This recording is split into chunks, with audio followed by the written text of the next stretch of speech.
Assalamualaikum warahmatullahi wabarakatuh. Perkenalkan, kami dari kelompok 8 mata kuliah Ekonomi Manajerial, dosen pengampu Ibu Raras Risia Yogas Numurti SEMM.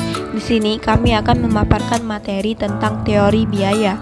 Sebelum itu saya akan memperkenalkan anggota dari kelompok 8. Pertama ada Novita Sari, kedua Rizky Halomuan Siregar, ketiga Syarfi Hawari Lubis, dan terakhir saya sendiri Vera Silvia. Langsung saja ke materi pertama yang akan dijelaskan oleh saya sendiri. A. Konsep biaya relevan. Menurut Ahmad, biaya relevan adalah biaya yang dapat dihindari dan harus dipertimbangkan oleh setiap pengambil keputusan dalam berbagai alternatif yang dihadapi. Kalau menurut R.A. Supriyono, biaya relevan ini meliputi semua biaya yang akan terpengaruh oleh suatu pengambilan keputusan. Karena itu, biaya tersebut harus dipertimbangkan di dalam pengambilan keputusan tertentu. Dari pendapat di atas, disimpulkan bahwa biaya relevan dimaksud adalah semua biaya yang bisa dihindari bila menghadapi berbagai alternatif yang dihadapi dan dapat berpengaruh dan mengambil keputusan seorang manajer. Karakteristik biaya relevan. Karakteristiknya terbagi menjadi dua bagian. Pertama, biaya yang benar-benar akan terjadi dan mengingat biaya masa lalu yang tidak relevan. Yang kedua, biaya harus benar-benar akan memberikan hasil berbeda jika memilih alternatif. Selanjutnya, B. Biaya tumbal. Biaya tumbal mengandung maksud bahwa semua keputusan didasarkan pada pilihan-pilihan di antara tindakan-tindakan alternatif. Biaya tumbal ini dari sebuah sumber daya ditentukan oleh nilai penggunaan alternatif yang terbaik dari sumber daya tersebut. Sekian dari saya, materi selanjutnya akan dijelaskan oleh saudari Novita Sari. Baiklah, di sini saya Novita Sari akan menjelaskan tentang teori biaya eksplisit dan implisit. Di mana pengertian biaya eksplisit adalah pengeluaran-pengeluaran nyata dari perusahaan untuk membeli atau menyewa jasa-jasa faktor produksi yang dibutuhkan dalam berproduksi. Sedangkan biaya implisit berkenaan dengan setiap keputusan yang diambil dan jauh lebih sulit untuk dihitung. Biaya-biaya implisit ini tidak memasukkan pengeluaran-pengeluaran tunai dan oleh karena itu seringkali diabaikan dalam analisis pembuatan keputusan. Selanjutnya yaitu tentang biaya incremental dan sunk cost. Incremental costs adalah biaya yang timbul akibat adanya pertambahan atau pengurangan output.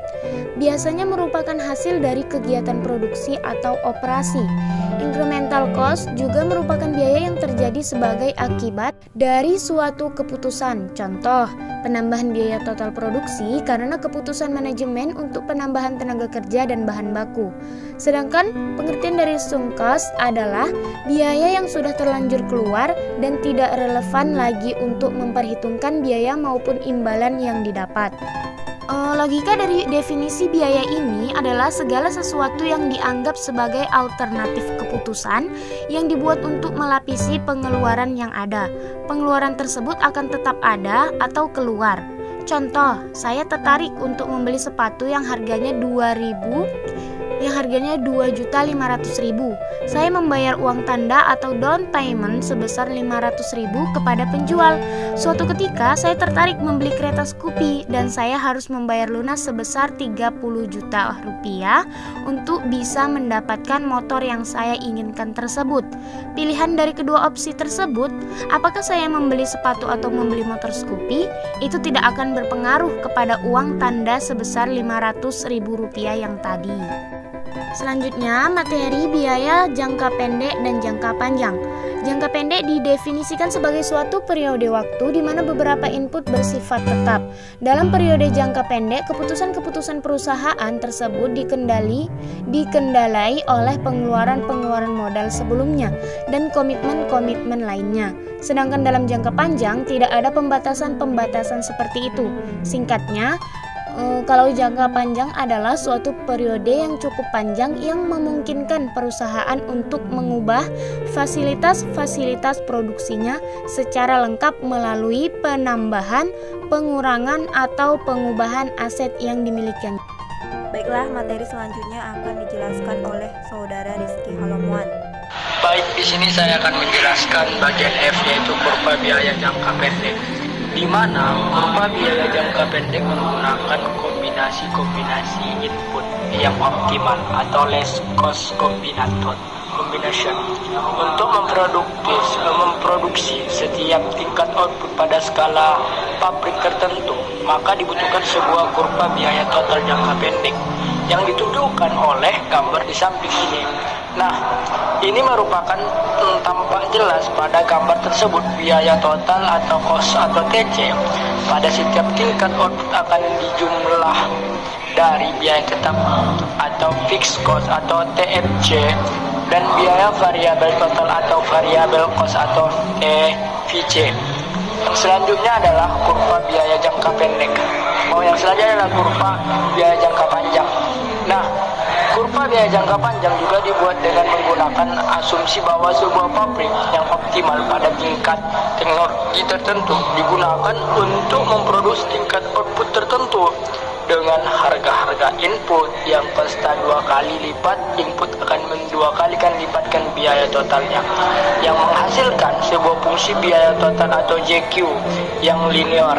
Nah, seperti dilukiskan oleh gambar tersebut.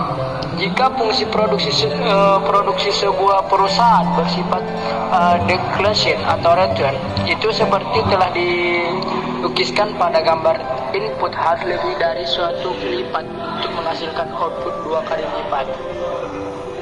Yang bagian H terakhir yaitu bagian ukuran perusahaan dan pabrik. Fungsi biaya dan fungsi terdapat baik pada perusahaan individual, beberapa perusahaan maupun perusahaan secara keseluruhan. Nah, fungsi biaya sebuah perusahaan dengan beberapa pabrik merupakan penjumlahan fungsi biaya dari pabrik secara individual. Yang dimana kita ketahui dalam perusahaan itu ada namanya perusahaan dan pabrik itu mempunyai ketentuan dalam bentuk pengkurvaan biaya baik di jangka panjang dan jangka pendek. Mungkin itu yang dapat saya sampaikan. Terima kasih. Materi selanjutnya akan dijelaskan oleh saudara Syafri Hawan. Baiklah, di sini saya akan menjelaskan bagian I, yaitu analisis peluang pokok. Peluang pokok atau break-even adalah suatu keadaan operasi perusahaan di mana perusahaan tidak memperoleh laba dan juga tidak menderita suatu kerugian atau impas. Secara matematis, peluang pokok dapat ditulis sebagai berikut. TP sama dengan TR dikurang TC, TP sama dengan P dikali Q dikurang TFC ditambah TVC, atau TP P kali Q kurang TFC tambah V kali Q. Baik, di sini saya akan melanjutkan yang bagian J. Ini analisis kontribusi laba. Laba kontribusi adalah harga jual per unit dikurangi dengan biaya variabel per unit produk yang dijual tersebut. Jadi secara matematis, laba atau margin kontribusi adalah P kurang V sama dengan CM.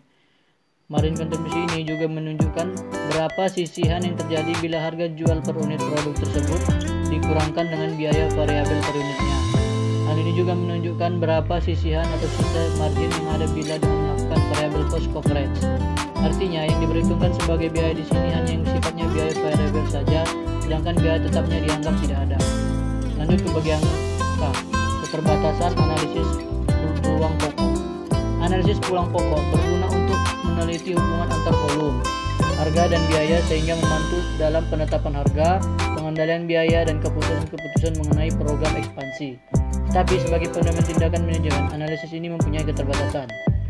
Kelemahan dari analisis peluang pokok linear terutama terletak pada pengukuran kemungkinan penjualan. Setiap grafik peluang pokok linear berdasarkan pada harga penjualan yang konstan.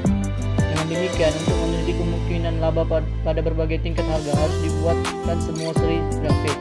Satu untuk tiap tingkat harga. Analisis peluang pokok juga lemah dalam mempertimbangkan biaya. Kalau peluang penjualan ditingkatkan sampai suatu keadaan di mana balik dan peralatan telah dimanfaatkan penuh, diperlukan tambahan tenaga kerja atau tambah banyaknya biaya upah lembur. Sekian dari saya.